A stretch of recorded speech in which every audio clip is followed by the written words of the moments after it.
Hello students, welcome back to YouTube channel easy commerce on addicts.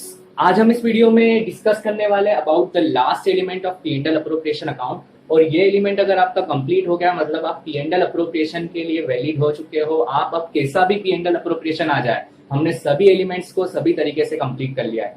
ये हमारा video number 5 है accountancy का। Video number 4, 3, 2, 1 आपके playlist में जुड़ चुके हैं। आप चाहो तो वहां पे प्लेलिस्ट में जाके डिस्क्रिप्शन बॉक्स में लिंक गिवन है, वहां से जाके आप देख सकते हो। तो हमने पिछली वीडियो में इररेगुलर ड्राइंग्स का क्राइटेरिया देख लिया था, उसमें सिंपल मेथड और प्रोडक्ट मेथड को हमने उसमें कवर कर लिया था। और रेगुलर ड्राइंग्स के केस में मैं सिर्फ आपको एक बॉक्स बताने वाला हूं और एक सिंपल सा फॉर्मूला जो आपको हेल्प करेगा रेगुलर बेसिस पे ड्राइंग जो निकल रही है उसमें हम इंटरेस्ट ऑन ड्राइंग कैसे कैलकुलेट करेंगे। तो सबसे पहले मैं बॉक्स आपको बनवा देता हूं। तो वहां पे हम ड्राइंग सब 3 टाइप से ही आपके सामने सीबीएसई के अकॉर्डिंग क्वेश्चंस में दी है। सबसे पहले तो मंथली ड्राइंग्स रहेगी, उसके बाद क्वार्टरली रहेगी और उसके बाद हाफ ईयरली। इसका मतलब है कि हर मंथ की पहली तारीख को अगर पैसा निकाल रहे हो तो कितने मंथ का आपको इंटरेस्ट लगाना है, हर मंथ के बिटवीन में आप पैसा निकाल रहे हो तो कितने मंथ का निकालना है, हर मंथ के एंड में निकाल रहे हो तो कितने मंथ का लगाना है, क्वार्टर के बिगनिंग, क्वार्टर के मिडिल, क्वार्टर के एंड, हाफ ईयरली के बिगनिंग, हाफ ईयरली के मिडिल, हाफ ईयरली के एंड। तो यहाँ पे अब हमको कैलकुलेट करना पड़ेगा कि अब बार बार मंथ में निकाल रहा है तो हम बार बार तो कैलकुलेट करेंगे नहीं इंटरेस्ट ऑन ड्राइंग। तो एक मैथमेटिकल मंथ निकाल के दे दिए मैथमेटिकल तरीके से कि आपको इतने ही मंथ को लगा के आपका total interest on drawing calculate हो जाएगा। तो उसके लिए हम शॉर्टकट एक बॉक्स याद करने वाले हैं जिससे हम रेगुलर ड्राइंग्स को इजीली कैलकुलेट कर सकते हैं। तो रेगुलर ड्राइंग के केस में सबसे पहले तो हमने यहाँ पे डाल दिया है मंथ बिगिनिंग,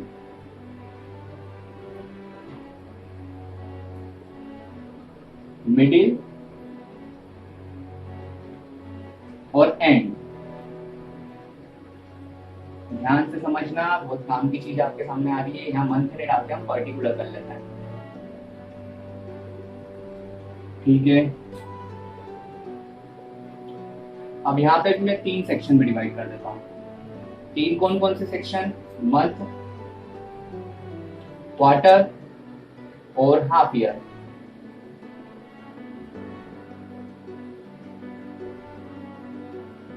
ध्यान से समझना, जब मंथ के बिगिनिंग में क्वेश्चन में दिया हुआ है कि पार्टनर एक्स हर मंथ के बिगिनिंग में पैसे विड्रॉ कर रहा है, कुछ एक फिक्स अमाउंट मान लेते हैं 2000, क्योंकि रेगुलर ड्राइंग के केस में 2 कंडीशन फुलफिल होना कंपलसरी है। एक तो टाइम इंटरवल पे फिक्स होना चाहिए, साथ में अमाउंट भी आपका फिक्स होना चाहिए। तो रेगुलर ड्राइंग के केस में अगर मंथ के बिगिनिंग में कोई भी विड्रॉ करता है तो उसे 6.5 मंथ का इंटरेस्ट देना पड़ेगा, मिडिल के केस में 6 मंथ का, एंड के केस में 5.5। क्वार्टरली के अगर बिगिनिंग में कोई विड्रॉ करता है तो उसको 7.5 मंथ का इंटरेस्ट देना पड़ेगा, मिडिल के केस में 6 और इधर हो जाएगा 4.5। हाफ ईयरली के केस में अगर कोई बिगिनिंग में, हाफ ईयरली के बिगिनिंग में विड्रॉ करता है तो उसे 9 मंथ का इंटरेस्ट देना पड़ेगा, मिडिल में करता है तो 6 और इधर हो जाएगा 3। अब थोड़ा डाउट आ रहा होगा इसको करना कैसे सॉल्व। अपन एक एग्जांपल बनाते हैं कि एक्स हमारा पार्टनर है जो 2000 रुपीज पर मंथ निकाल रहा है in the beginning of each month. In the beginning of each month वो पर मंथ 2000 रुपीज विड्रॉ कर रहा है। और क्वेश्चन में दिया हुआ है कि हम आईओडी चार्ज करते हैं 6% पर एनम। 6% पर एनम के हिसाब से हम आईओडी चार्ज करते हैं। तो अब 2000 रुपीज के हिसाब से हम बिगिनिंग में पता चल गया बिगिनिंग ऑफ ईच मंथ है, तो बिगिनिंग ऑफ ईच मंथ, तो बिगिनिंग ऑफ ईच मंथ के केस में 6.5 मंथ का हम इंटरेस्ट कैलकुलेट करते हैं। तो सबसे पहले तो याद रखना है कि ये मंथ हमें गिवन है, मंथ से पहले हमको इसको ईयर में कन्वर्ट करना है। तो 2000 एक मंथ का है तो ईयर का कितना हो जाएगा, 12 से मल्टीप्लाई करेंगे तो 24,000। उसके बाद बिगिनिंग के केस में हम कितने मंथ का लगाएंगे, 6.5 मंथ, तो 6.5 बाय 12 इंटू रेट क्या है हमारा 6/100। क्लियर हो गया। तो यहां से हम कैलकुलेट कर देंगे, जो भी हमारा आंसर आएगा उसको सॉल्व करके हम 120 इंटू 65 6.5 कर देंगे तो हमारा आंसर आ जाएगा। तो यहाँ पे इस तरीके से हमको कैलकुलेट करना है। थोड़ा सा और घूम लेते हैं हम यहाँ पे। अब इसको याद करने का तरीका, इसको याद कैसे करें, तो याद सिर्फ इनको कर लो या फिर आप मिडिल को याद कर लो, उसके बाद मैं बताता हूँ कैसे करना है। मिडिल में हमेशा देखोगे तो 6 आ रहा है, चाहे वो मंथ का मिडिल हो, क्वार्टर का मिडिल हो या फिर हाफ ईयरली का मिडिल हो, तो मिडिल में हमेशा 6 आ रहा है। अब मंथ के केस में 1.5 आगे बढ़ा दो, 1.5 पीछे कर दो। क्वार्टर के केस में सॉरी 0.5 आगे बढ़ा दो, 0.5 पीछे कर दो। क्वार्टर के केस में 1.5 आगे बढ़ा दो, 1.5 पीछे कर दो। और हाफ ईयरली के केस में 3 आगे बढ़ा दो, 3 पीछे कर दो। आपका पूरा शेड्यूल तैयार है। वापस रिमाइंड करते हैं, मिडिल आपका तीनों सेम है, चाहे वो मंथ हो, क्वार्टर हो या हाफ ईयरली हो। मिडिल के मंथ जितने भी लगेंगे हम इंटरेस्ट, वो तीनों सेम है। मंथ के केस में आपको कुछ नहीं करना है, मिडिल से बिगनिंग पे जाना है तो 0.5 प्लस, मिडिल से एंड पे जाना है 0.5 माइनस। क्वार्टर के केस में 1.5 प्लस, 1.5 माइनस। हाफ ईयरली के केस में 3 प्लस 3 माइनस। तो ये तो हमने समझ लिया यार, रेगुलर ड्रॉइंग्स में मंथ का शॉर्टकट तरीका निकाल लिया कि इतने मंथ आपको लगा के आप कोई सा भी क्वेश्चन दे दो। यहाँ पे अब 9 वेराइटीज कवर हो गई है, तो 9 वेराइटीज में हमने कर लिया कंप्लीट। अब हमको क्या याद रखने वाली चीज है, याद रखने वाली चीजें ये है कि क्वेश्चन में अगर मंथली दिया हुआ है, ड्राइंग्स मंथली दी हुई है, तो उसको हमको एनुअल में कन्वर्ट करना कंपलसरी है। क्योंकि हम पूरे साल का P&L अप्रोप्रिएशन, पार्टनर्स कैपिटल और बैलेंस शीट बना रहे हैं, तो हमको पूरे साल को लेके चलना है एक्रूअल बेसिस। यहाँ पे एक्रूअल कॉन्सेप्ट को साथ में लेके चलना है। तो पूरे मंथ को ईयर में कन्वर्ट करने के लिए हम किससे मल्टीप्लाई करेंगे? 12 से मल्टीप्लाई करेंगे। क्वार्टर के केस में, क्वार्टर कितने होते हैं? 3 मंथ्स के 4 क्वार्टर्स, तो 4 से मल्टीप्लाई करके हम साल का निकाल सकते हैं। वैसे अगर हाफ ईयरली में विड्रॉ कर रहे हैं पार्टनर्स, तो हाफ ईयरली कितने होंगे ईयर में? 2 ईयर्स होंगे, 6 मंथ के 2 स्लॉट्स होंगे। तो उसको 2 से मल्टीप्लाई करके हम यहाँ पे इसको एनुअल में पहले कन्वर्ट करेंगे, उसके बाद ही हमको लगाना है। जैसे अगर मैं मान लेता हूँ कि हाफ ईयरली में 12,000 रुपीज विड्रॉ कर रहा है मिडिल में, तो 12,000 एक हाफ ईयर का है, तो 2 हाफ ईयर का कितना हो जाएगा? 24,000 इंटू 6/12 इंटू 6/100। रेट मान लेते हैं हमारा 6% है। तो ये तो हमने समझ लिया कि इंटरेस्ट ऑन ड्राइंग कैसे कैलकुलेट करना है। अब हम समझते हैं कि बच्चा एक कॉमन मिस्टेक क्या करता है। तो जो कॉमन मिस्टेक एग्जाम में हम करते हैं उसको थोड़ा सा देख लेना। हर बच्चा इसको मिस्टेक को करता ही है और ये 100% गारंटी करता है। सबसे पहली चीज हमको इसमें कुछ चीजें इंटरेस्ट ऑन ड्राइंग में याद रखनी है, पॉइंट्स टू रिमेंबर।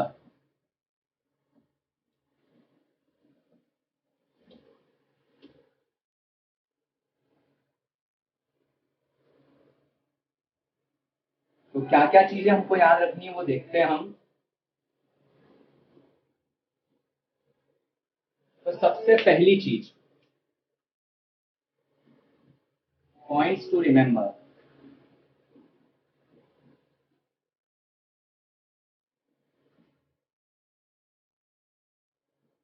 पहली चीज याद रखनी है, ऑलवेज यूज ड्राइंग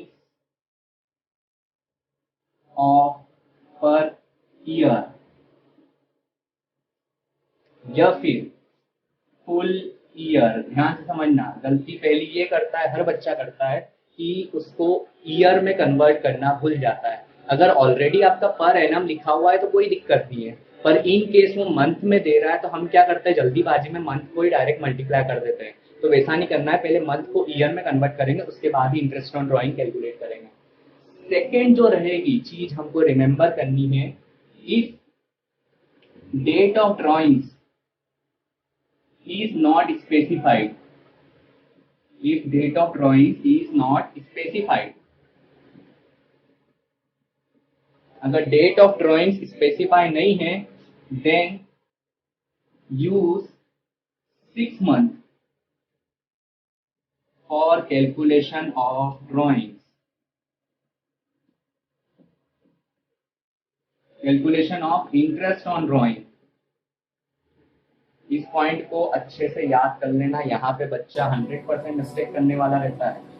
क्या होता है, क्वेश्चन में कभी कभार डेट देता ही नहीं है, वो डायरेक्ट बोल दिया कि पार्टनर एक्स है, उसने 24,000 ड्यूरिंग द ईयर विड्रॉ करा है और हम आईओडी चार्ज करते हैं 6%।